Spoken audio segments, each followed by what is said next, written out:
This week's edition of Bowling Evolved is brought to you by BowlingIllustrated.com and TVSRadioNetwork.com. TVS Network, for over 50 years, bringing you the best in sports broadcasting.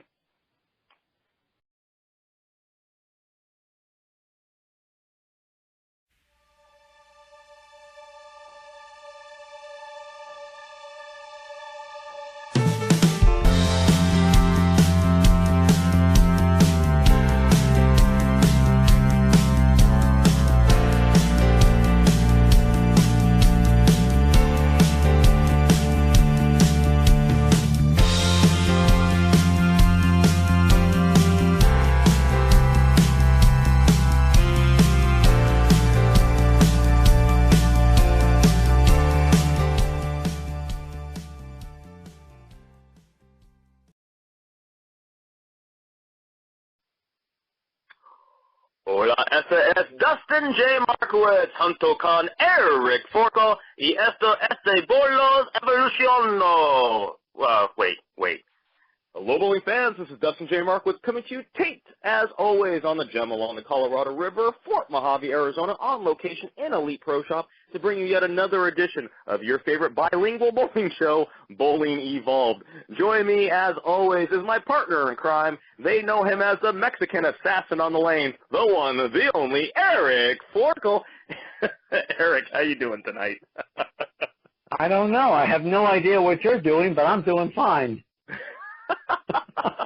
Well, I promise in our third segment tonight, my really poor Spanish is going to make sense. So I promise you it's going to work out well. Okay. Fair enough.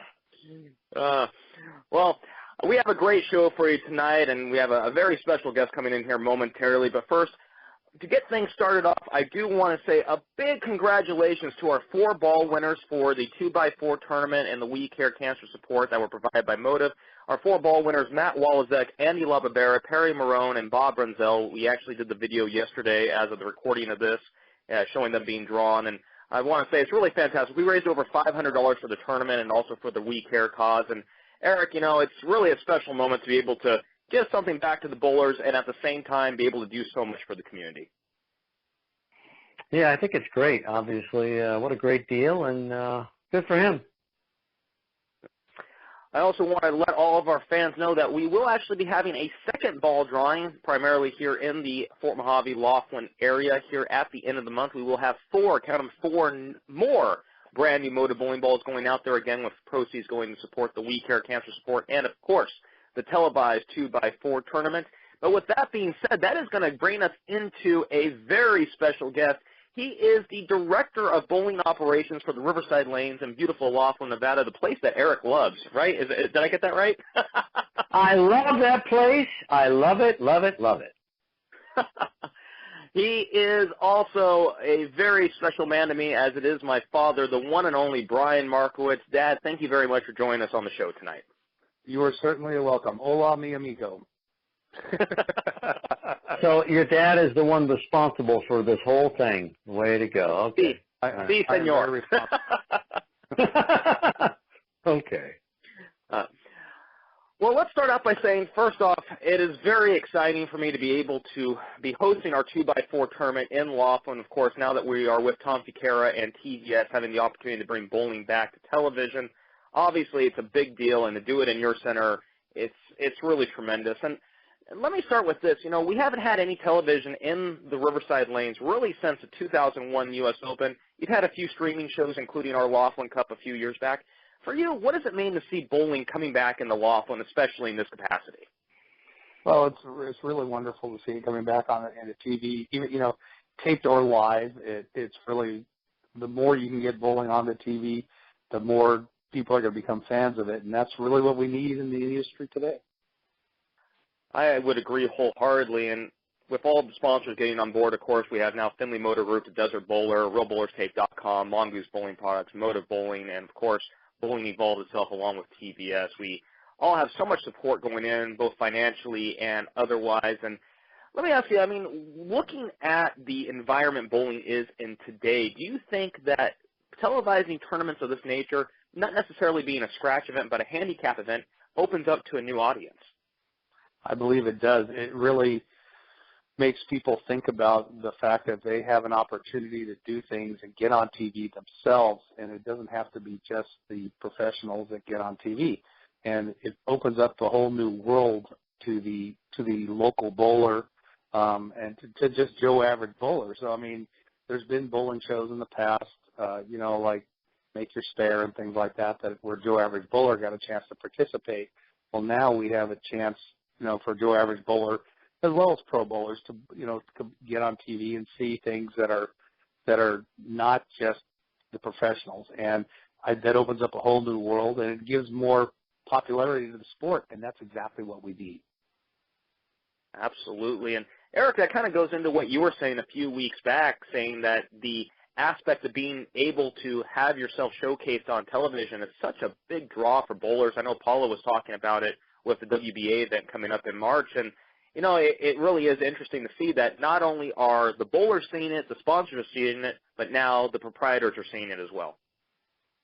Yeah, I mean, you got to have TV. I mean, TV is obviously really important. Without it, nobody knows what's going on. It's pretty simple. They always say if it's not on TV, I guess it's not happening. So I want to add, whether it's taped or live, you got to have it so people know what's going on. I'd like to add to what Eric said is that it's very important that we use all the media that we possibly can use. And this is not just, you say taped or live, but streaming, taped, anything you can, YouTube, anything that we can grab a hold of and publicize the sport is a win-win situation. And definitely in the state of the sport as is, there are a lot of rooms for improvement. And one of the things we've talked about many times, both on air and off, are the problems with growing bowling. Now, Dad, looking at the Riverside, you have about 1,200 league bowlers in the area, which make up about 1% of the population in the tri-state area down here. And I know one thing we've discussed openly is how hard it is to attract new bowlers and to bring people in. One thing that I've mentioned many times on the show is how it seems like USBC focuses more on the national level as opposed to funneling the money down into the state and local level. Yourself as a proprietor and also as a member of the local association here in Laughlin, what do you see that isn't being done from national, and would you agree with the assessment that more needs to be focused in growing bowling from the bottom up? Well, unfortunately, the USBC National has kind of turned its nose up at the local associations.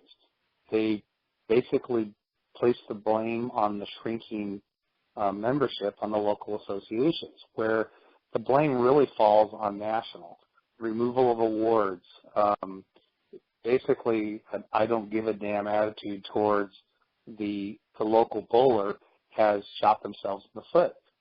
We've had this discussion on a prior show that also bowling centers have shrunk, the amount of bowling centers have shrunk in the nation, so there's less places to do the sport, and USBC has completely turned a blind eye to that, so thus we have a shrinking membership. The added cost that is going to be happening in the next couple of years is not going to help membership. They basically have, as I said, shot themselves in the foot, and they continue to go in the wrong direction, in my opinion, and will continue to go in that direction until, unfortunately, I believe they're going to put themselves out of business. It's a pretty bold statement, and while, of course, myself personally, I do support several things USBC does do, including youth bowling, which we'll get to here in a little bit, and the collegiate program, unfortunately, it does seem that it is a very major problem, especially in the communities such as this and even major markets such as Las Vegas, where more and more bowlers are clamoring for non-sanctioned leagues and other outlets to bowl in because they don't want to spend the extra money and not see the results. Now, Eric, in Vegas, I mean, I'm sure you see the same things there as you see here.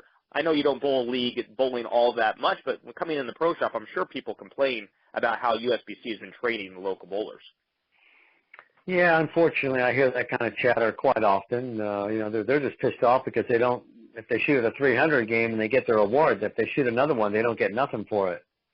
People used to like to, I guess, get rings for it and what have you, and they've basically taken away a lot of awards from the bowlers. But then again, they still charge, your dues and what have you. So, yeah, it's a very strange situation, and a lot of people. That's why open play still seems to be pretty good, but league bowling in general is definitely down. I'd like to chime in on that. Eric's in a major population market, and I talk to the people that are in the association in his market quite frequently. And that market is shrinking as well as for league bowling, as Eric has alluded to. And they are seeing and having the same problems that we are having here in our smaller market. The people are just questioning the value of the card, and it's becoming a major problem. One of the biggest values of the card was that there was bonding insurance comes along with the sanctioning the league. Well, with the prices escalating for the card, the bonding insurance will no longer become a value to the bowler or to the league, and the league will simply go to maybe Farmers or Geico or one of those other insurance companies and say, hey, bond my league, and they'll just blow the sanctions right off because they're getting absolutely no value for the card. I think one of the biggest issues I see as well is you look at what USBC has funneled the money to, and we alluded to this, and I believe a couple shows ago, was, for example, the mixed tournament now failing and not being able to be ran, and, of course, all these new sanctions being put onto nationals and things of that nature where teams that used to bowl quite frequently are now being locked out. And I don't know about you two, but it feels like to me that the more USBC tries to funnel money into making it a national spotlighted affair, they are definitely losing focus of what made bowling to begin with, which was the local bowler. I mean, I obviously don't have the statistics in front of me right now, but I would venture a guess and say it probably is not a major percentage of USBC bowlers that go bowl nationals every year. I would actually venture to say it's a pretty small percentage, considering I believe the last nationals was around 10 or 12,000 bowlers, which to me is not that great. I agree with the amount of bowlers that are out there, and Eric, I'm sure you would agree that I got to tell you, and Eric, I see if you agree with this, the last time I bowled nationals, I went on a bus coming from the hotel with about 50 bowlers. They're all happy and excited and having a great time. When we came back the other direction, it was like you could hear a pin drop. It was like a morgue. Have you experienced that before? Well, I'll tell you what, since nationals in general is so much more difficult than a normal house condition. I mean, talk about going from one extreme to another. I mean, people just can't bowl. I mean, they make them look like idiots at nationals, and I understand the concept, but wow, these people who bowl on soft house shots and then they go to nationals and they can't average 170, they're not happy. They're not having a good time. So it's a shame that there's that big of a disparity between a normal house shot and what they do at nationals. But you see it all the time. They're just, people are just not, they're just not too happy. They don't like the fact that they can't throw a strike. They can't throw a strike. No, and unfortunately they fail to realize that on the national level that, you know what, scores are part of the game these days. Unfortunately, if you have bowlers that are, and I guess you want to call them soft bowlers or however you, from professional level, however you want to look at it, unfortunately, this is what, as you said, they bowl on all the time. And Dustin, you know this because we've seen some tough patterns at my center in the last couple of weeks. Some flatter patterns, and people have really tough problems with them in the tournaments. But they come on these patterns, and they're miserable because they don't know how to bowl on them. And that is not the bowler's fault. It is they are not. They've got to wake up and smell the coffee, because as people continue to be unhappy, they're going to stop going to the tournaments, just like the mixed. Yeah, that's the problem. That's what happens when you. I mean, I understand the reason why they make them tougher, because it's a national tournament. But my gosh, they got to have a little more of a happy medium. They can't. It can't just be that big of a drastic difference. And well, it's been going on for years. That's what I've seen, and it is what it is. I was just going to say on that note, I believe another big problem with nationals as well, and I know we've all seen this on social media, is the fact that a lot of these people don't want to have to travel to Reno or to New Mexico or to Vegas, whatever the case is, specifically for this tournament. I had a conversation with the local association here at the Colorado River United States Bowling Congress president, Fulmer Chapman, and he made a very good point to me, and I'd like to hear your guys' opinions on this as well. And I'd send this out to USBC too, because I'd like to know if this is feasible, why it isn't being done. Why does nationals all have to be under one building? Why can't there be 4 or 5 spots in the United States to contest nationals on if the shots are being regulated by the same organization? Because the topographics of the lanes will be different, and that'll change the scoring. And that's unfortunately that's a pretty technically difficult thing to do, because each lane has different lineage patterns on it, each different bowling center. Unless you built 4 individual centers across the nation regionally to hold the tournament on, it would be the scoring pace would be different, just because the topography of the lanes. And I'm not an expert on that. You'd have to get somebody like Kegel or somebody like Gus Falzon or somebody like that to give you those explanations. But that is the basics of it from the technical side, that you have different topography from the lanes, and the lanes would change, and it would be different. And that would be very difficult. I do understand that. I guess the point that he and I were both making, though, is that if nationals were ran more, I think of baseball. You have American League, National League kind of thing. If there were 4 regions, for example, say Southwest, Northwest, Northeast, Southeast, I'm using that, and Midwest as an example, and then your top teams then had the invite for the big money or wherever the case is, and the money was funneled that way, would there not be more participation, as there would be less travel expense and more opportunities for bowlers to bowl? And then if you were a team that were to win, say, that regional USBC tournament to be able to go on, wouldn't that have more of a unifying feel to it, which realistically is what USBC is all about, having an opportunity to showcase the best bowlers in the United States? And yet, if we only have it in one spot where not everyone can get to, then obviously we're running into a bit of a problem. Eric, from your perspective for a second, I mean, I would think that you would see participation jump immensely if someone in New York only had to travel to, say, Jersey or wherever the case was, as opposed to having to travel cross-country to bowl in one house. Oh, of course. I mean, I agree. I mean, that would be terrific. But, you know, they've been doing this forever, and I can't see them changing it, to be honest with you. Dustin, I want to mention something to you. I came up with that idea, and I have to be honest with you, 10 years ago, and fed that idea to the PBA for a national tournament, to hold it in 4 different venues, and then have the top 5 bowlers from each venue play off on a national level, and they blew it out of the water and said it was stupid. So just so you realize that that's been shot down because they can't think out of the box, and neither can USBC. Sorry to be critical, BA, but there it is. and you see, Eric, so I had no idea Dad had ever pitched that, so you're right, that is where I get it from. I kind of, the nut doesn't fall too far from the tree. I get it. Well, I'm sorry. I mean, they're stupid, and I don't mean to be rude, but you know what? You need to start thinking out of the box, kids. If you want to grow your venue, you want to grow your sport, you need to think out of the box. I have to do it every day. They better start doing it, because if they don't start doing it, they are going to cause the death of their own sport. Very definitive words right there. Very definitive words.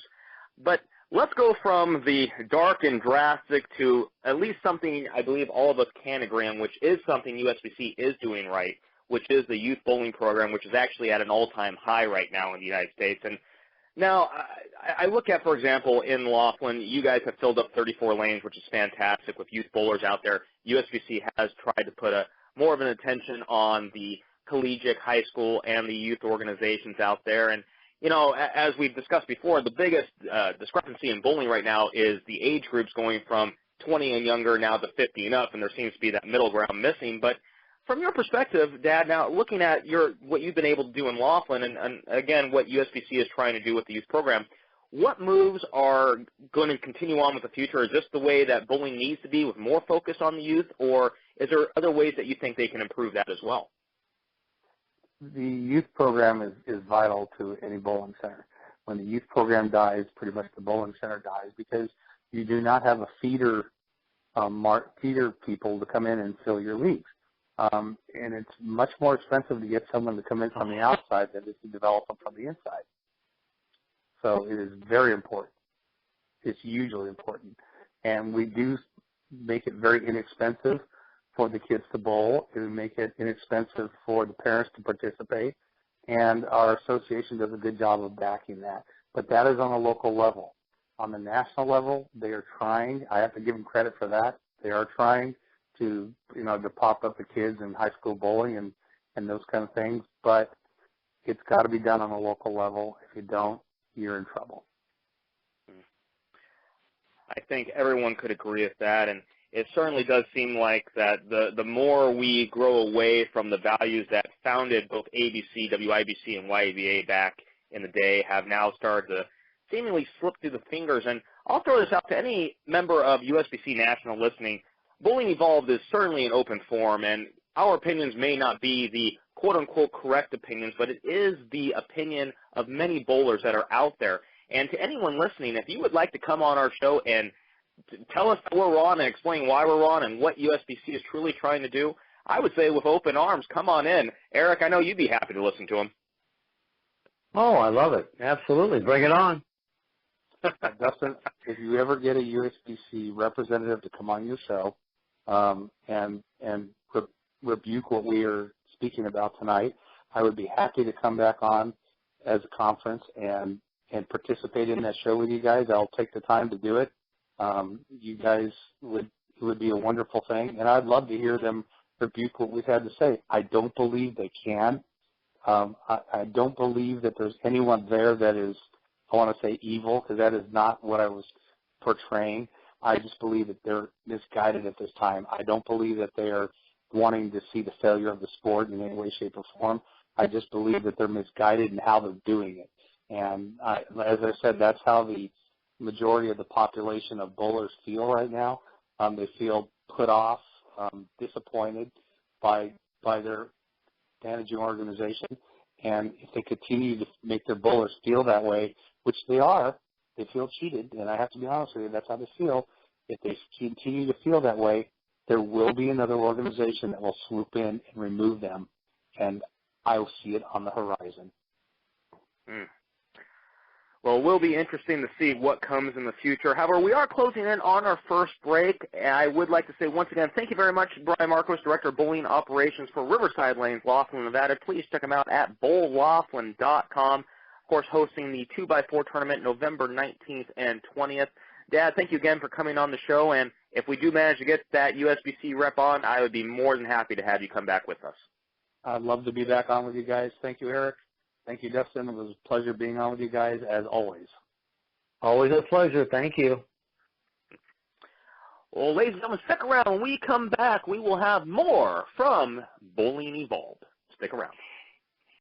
This week's edition of Bowling Evolved is brought to you by BowlingIllustrated.com and TVSRadioNetwork.com. TVS Network, for over 50 years, bringing you the best in sports broadcasting.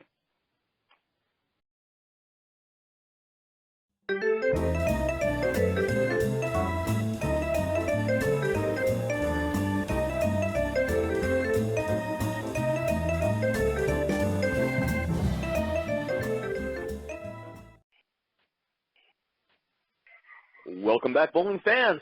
Eric, it's always a pleasure to have my dad on the show, and, I really wish there were better answers about USBC, but it seems like whenever you start seeing something positive, 3 more negative things come up, and I totally agree. I don't think it's maliciousness by any means from USBC. I think they're trying as hard as they can to the best of their ability, but unfortunately, just because you're doing something to the best of your ability does not mean it necessarily is the right thing to do.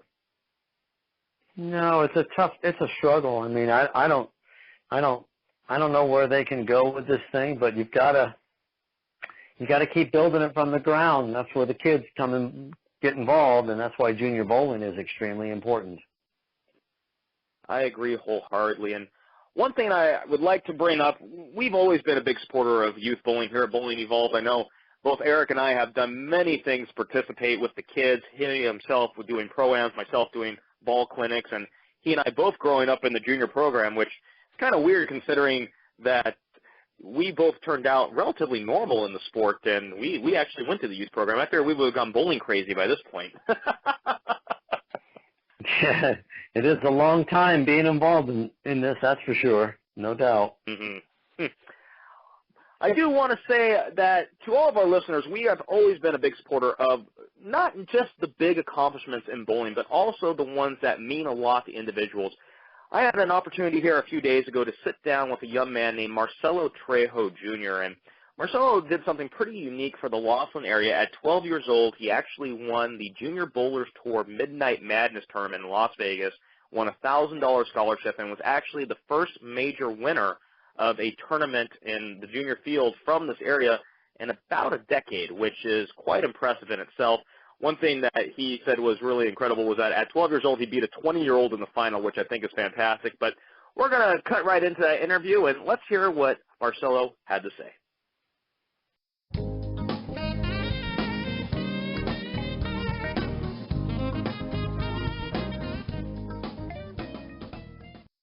Hello, bowling fans. This is Dustin J. Markowitz coming to you taped on location on the gem along the Colorado River, Fort Mojave, Arizona, here in Elite Pro Shop to bring you this very special edition of Bowling Evolved interview. Today I have a very special guest, and as many of you listeners may know, both myself and my partner Eric have a very soft spot for junior bowling, and we like being able to promote and highlight the bowlers who make the sport so special, and today there's no exception to that rule. I actually have a young man joining me today for an interview who won the JBT Midnight Madness tournament in Las Vegas for a $1,000 scholarship, and he was the first bowler from the Colorado River area ever to win a major junior event like that. And the most amazing part of this is he is only 12 years old. Just a tremendous bowler, a tremendous athlete, and I'm very honored to have him in. Ladies and gentlemen, please join me in welcoming the one and only Marcello Trejo Jr. to the show. Marcello, how are you doing tonight? I'm doing pretty good, and you? I'm very good, thank you. Let me first off start off by saying congratulations on winning the tournament. You know, obviously this youth program out here means a lot to me, as I grew up in this youth program, of course, even before you were born, and it really is fantastic to see someone from this area win on such a big stage. How does it feel to be a champion and be able to come home knowing that you were the winner? It was pretty cool. Proud of myself by winning. So are my parents. And I'm sure they were really excited when you did win. Yeah. Which is fantastic. And Marcello, now how long have you been bowling for? I've been bowling around for 2 years. 2 years, and you've already won a major title going out there as a junior and making yourself known. I mean, what kind of goals do you have? Do you want to continue on? Do you want to become a pro bowler? What would you like to do with bowling? Well, my future that I'm wanting to do is to be a pro bowler and to be around a 200 average and have a nice career as a bowler. Well, sounds like a plan. I know a lot of us were really proud of you when you did that, and again, looking at the future, it really shines a great light on the youth program out here. Who are some of the people that helped you along, helped coach you, and helped support you to get out to the tournament? Well, a lot of people, I only ask a lot of people for help. I ask them for advice, what I should do, and I really like to thank those people that give me that advice for coaching and stuff. Very humble, and that's a very good attitude to have. You know, when my broadcast partner, Eric Forkel, when he won his 5 PBA titles, he always talks about the road it took to get there and the practice and the hard work. How much do you practice? I mean, how hard have you tried to get yourself better at bowling? Well, I know one thing for sure. When I was practicing before the tournament, there's actually a couple things that are funny that I think when I practiced way too much, and then I don't know what happened, and my shoes ripped on me. And out of my money, I did not realize, but I spent almost $50 on practice. Wow. That's a lot of games of bowling. Yeah. Well, it sounds like you really do love it, and, you know, again, it is fantastic that you were able to achieve that. Now, tell us, you're still bowling in the youth program right now. I'm assuming you're planning to go to college. Would you like to be a collegiate bowler? Yeah, I do want to be a collegiate bowler. That'll be nice. And what do your parents think of it?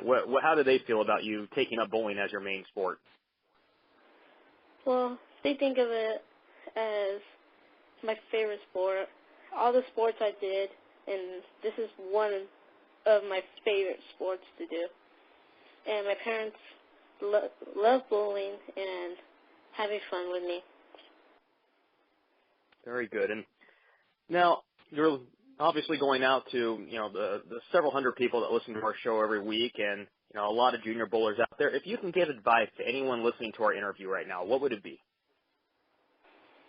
Well, one thing is to slow the ball down. Don't run up there. Don't overthrow the ball. Just throw it smooth and hit your mark. Now, I want to let our audience know that is spoken with knowledge beyond his years, coaching at its finest right there. And, Marcelo, I got to say again, on behalf of everyone associated with Bowling Evolved, we are so proud of what you were able to accomplish, and we wish you nothing but the best of luck in the future. Thank you. You're welcome. Well, ladies and gentlemen, that concludes this special interview we had with Marcello Trejo Jr. Look forward to more updates from this outstanding young man here in the near future on bowlingevolved.com. We want to give a big thank you out to our sponsors, again, who also support everything in youth bowling, motivebowling.com, Finley Motor Group, RealBowlersTape.com, Mongoose Bowling Products, and, of course, the TVS Television Network. All you guys are fantastic. And also a big thank you to EliteProShopAZ.com for allowing me the chance to broadcast here on location. And, Marcelo, with that, we're going to sign off for my young apprentice interview, however you want to call that. For Marcello Trejo Jr., Ivan Dustin J. Markowitz, have a great night. You too.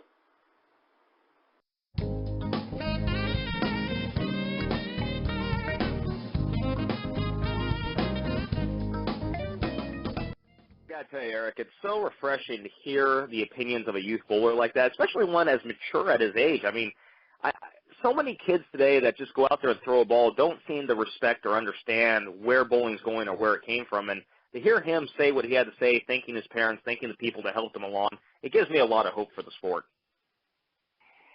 Yeah, it's always cool, and that is the future of the sport. So whenever they do good stuff, we definitely have to talk about it. Absolutely. Now, my question is, are you going to get ready for him for a one-on-one match next time you're down here in Laughlin? Got to take it easy on the old guy, but absolutely, I'm ready. There you go. Marcello Trejo Jr. versus Eric Forkel, the special role. Actually, that would be kind of exciting. If we get some free time during one of our TV tapings here in the future, maybe we could have a special little roll-off between the two of you. Sounds like a plan. Ladies and gentlemen, that is going to take us into our second break. When we come back, we will have our closing segment and a few breaking news bulletins right here from Bowling Evolved. Stick around. This week's edition of Bowling Evolved is brought to you by BowlingIllustrated.com and TVSRadioNetwork.com. TVS Network, for over 50 years, bringing you the best in sports broadcasting.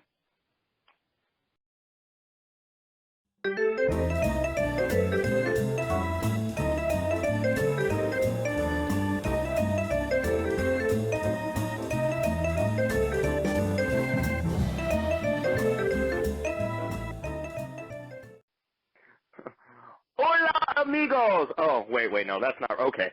So, Eric, I told you that there was a reason I opened up the show with Spanish today. I do believe I said that in the first segment.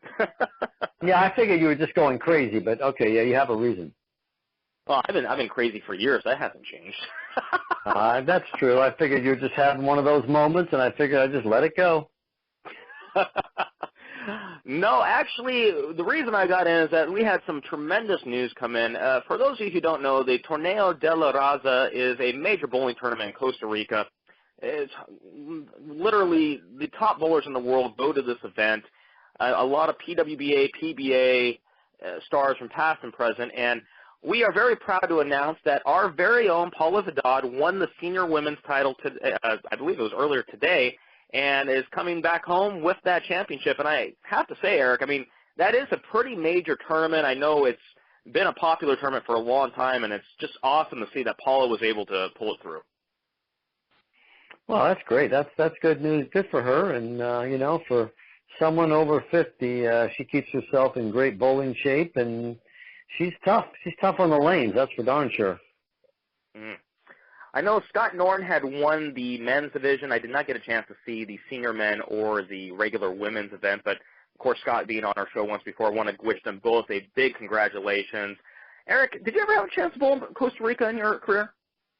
No, I never have. I was fortunate to go to Japan 3 times back in the 90s, but I've never actually bowled down in Costa Rica. So I know they got that tournament. It's pretty popular, and it's if you can get down there, it's a pretty good deal. But nope, I never had a chance. So good for those who got to bowl. And you know, traveling abroad these days is not something I would put high on my list. I just don't trust anything going on air, you know, going across the United States and going out of the country, and I'm just not a big fan of that these days. I don't trust anything. Let me ask you, bowling overseas as opposed to bowling here in the States, I've never had the opportunity to bowl overseas. I had a chance to bowl in Canada and I had a chance to bowl in Mexico, but at the same time, both areas were still basically like being back home. For you going to Japan and performing, I mean, how much of a cultural shock is it, and does it really have that much of an effect on your game? Well, it was quite different. It was quite the trip. You know, they treat you back then. They treated you great. They appreciate the professionals coming over, pay for almost everything. They take you around on a bus. They treat you like you're like a superstars over there, like rock stars. It's a big deal. At least it was back then. And they're terrific bowling fans. Bowling is still extremely popular over there, even to this day, from what I've seen. And yeah, definitely cultural shock for sure. But just you know, being over there, you know, with the time change and getting the jet lag going, and it's definitely not easy. It took a few days to get acclimated, but you know, I had some great times over there, and I actually had some bad times when I broke my toe when I was over there on my last trip, the second day in. So going to a hospital in Japan, working with the Japanese doctors who spoke very little English, that was quite interesting to say the least. But that was actually my last trip over there in '99. But overall, I had some great memories, and it was quite the deal. Do I want to know how you broke your toe in Japan? Well, yeah, I could tell you. We, you know, the beds are extremely low there, and I had I brought a lot of luggage, and I put it in a room, and I was stumbling around to get to a dinner that was supposed to be that night, and I was in a hurry, and I came around the corner, and I caught the edge of the bed, which is lower than normal, and I just cracked my toe, and I didn't think much of it until I was sitting having dinner that night, and all of a sudden my toes started throbbing. And I'm like, wow, I must have whacked it pretty good. And by the time I got back to the hotel room and took my shoe off, my toe was black and blue and swollen. And I'm like, oh my gosh, I got a problem. And I was supposed to bowl an event that night, and I couldn't walk on it. And I'm like, this is not good.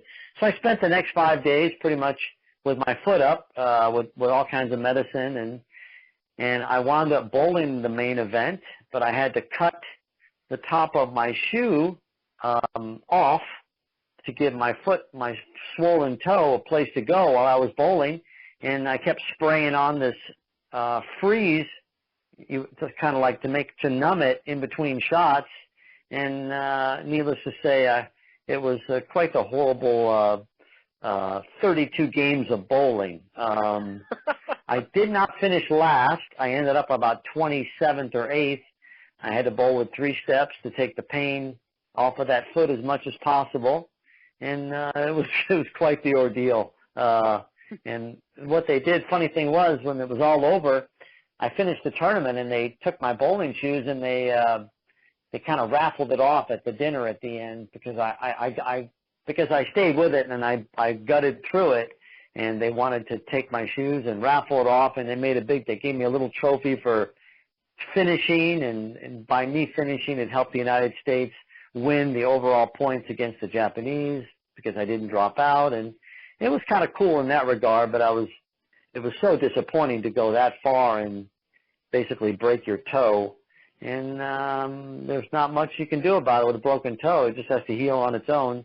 It took about 2-3 weeks, and it healed up, and then, matter of fact, I had to wait until 2-3 weeks to get started again, but everything healed up properly. But that was my last trip over there, so it was quite noteworthy. Eric Forkel, American hero with his broken toe. I'm telling you, bowling, it was so bizarre. I mean, it was just one of those weird things. Yeah,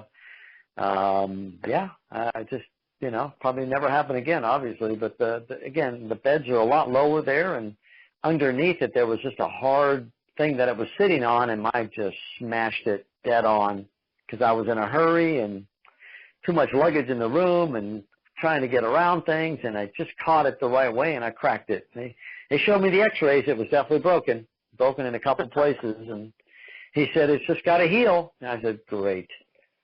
I said, now I need about 3 weeks. He says, no. I said, I have to bowl in like 5 days. He said, well, just spray that stuff on there and take some, take some, aspirins or whatever you can and just get through it. And I did the best I could. So by luggage, does that mean Jack Daniels or Jose No, I'm kidding. No, that means luggage as in suitcases. That's what that means.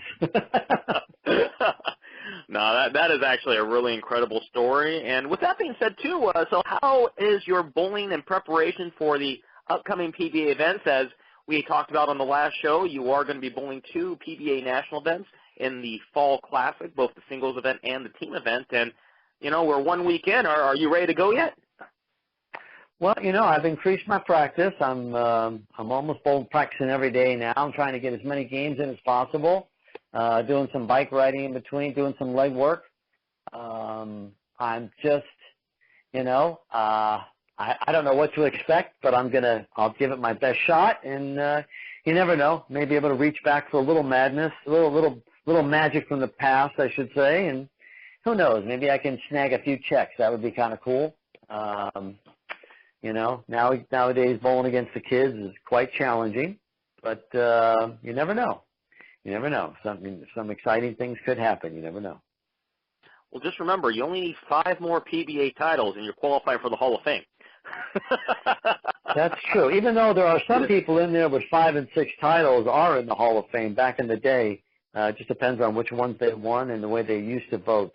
It's definitely, the whole thing has changed now. But then again, they hand out PBA titles now for 13 or 14 games in a tournament. So some of these titles that they hand out to people, in my opinion, are kind of a joke.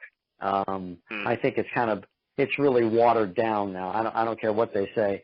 When you win those tournaments over in Europe now, because the 2 groups have merged together, that's right away, that's a PBA title. So that means if like 5 or 6 PBA guys are there and all the rest are over there are just local PBA members, they get a national title.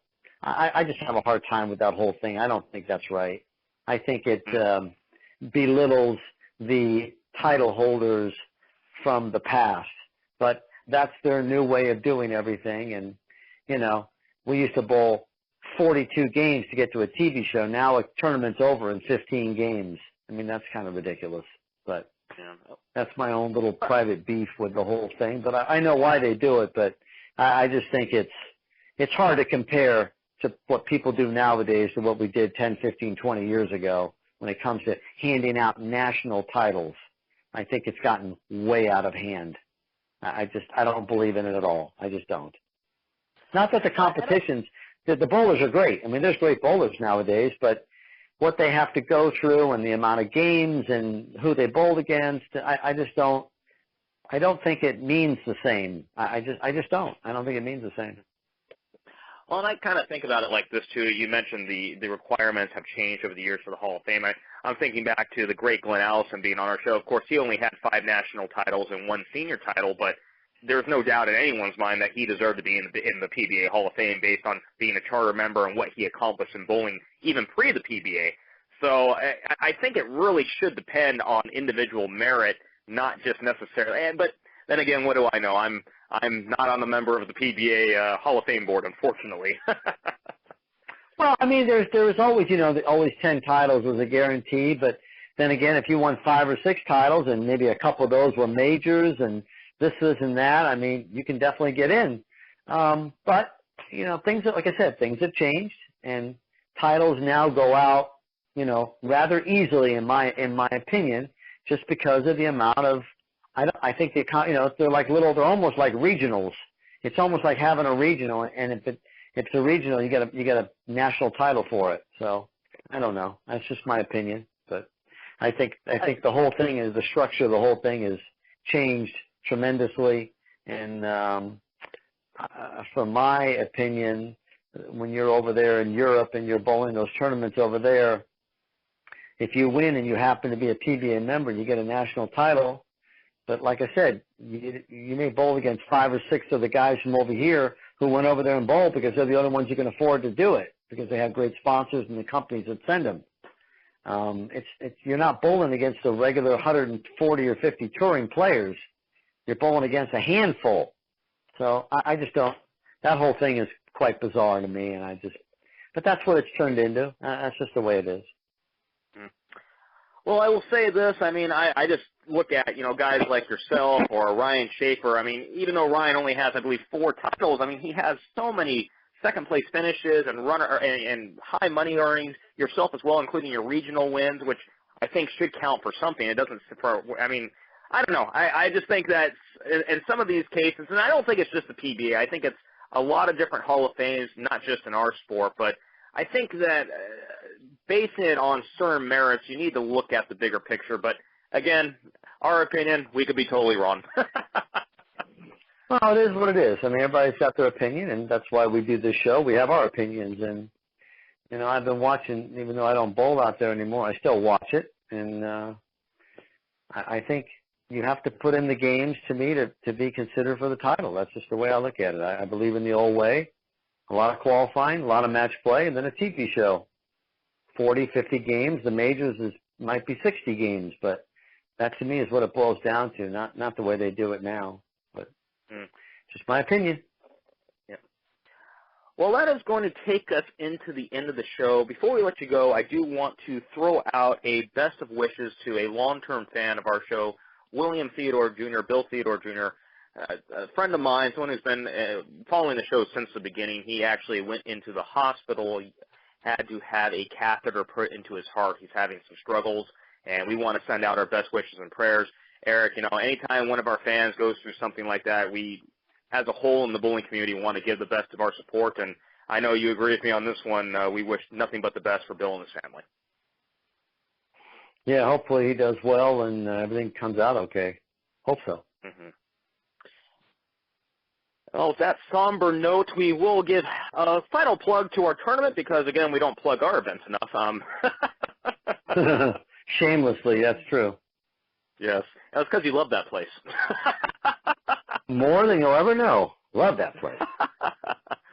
Of course, we are talking about the Bowling Evolved 2x4 coming up on November 19th and 20th, main tournament on the 20th, the sweeper on the 19th. Being televised by TVS Television Network, Tom Picara and TVS, bringing bowling back. It's really an incredible feat. We want to thank all of our sponsors on the event, including Motive Bowling, Mongoose Bowling Products, RoBowlersTape.com, Finley Motor Company, the Desert Bowler, Elite Pro Shop AZ, and, of course, Riverside Lanes in beautiful Laughlin, Nevada, because Eric loves that place. Love it. Again, we will also have a new drawing for 4 brand new Motive Bowling balls for those of you listening in the tri-state area, Laughlin, Bullhead City, Fort Mojave, Mojave Valley, Needles, Kingman, and Lake Havasu. We will have 4 brand new Motive Bowling balls. Tickets will be going on sale here in a couple of weeks. Please get a chance to get in. You're not only supporting what we are doing, but you'll also be supporting the We Cancer Support Group, obviously a very well-deserved concern for anyone out there. And anyone that does have even the inkling that they may have something wrong with them, please get yourself checked out. There is nothing wrong with getting a full physical once a year. I know I get mine once a year. Eric, I'm sure you do as well. Absolutely. Got to try to stay above the problems. Mm-hmm. Well, with that being said, that is going to take us into the end of the show. Once again, I want to thank Brian Marwitz, my father, for coming on to talk a little bit about the tournament. Marcello Trejo Jr., another big congratulations out to him for winning the Midnight Madness tournament. And, of course, a big thank you to all of our fans and listeners. We are currently still sitting as the number 2 most listened to show on the TBS radio network. And, Eric, I think if we keep this going, we may get to number 1 sooner than later. Number 1 is always a good place to be. Mm-hmm. But for my illustrious partner, El hombre del, I don't know any more Spanish. So for my illustrious partner, PBA champion and potential Hall of Famer after he wins 5 more PBA titles, Eric Forkel. I've been Dustin J. Markowitz. I thought that sounded good. Wow. Okay. Not bad. Not bad. Yeah. Hey, it's going to happen. I've been Dustin J. Markowitz. Have a great night. Goodbye.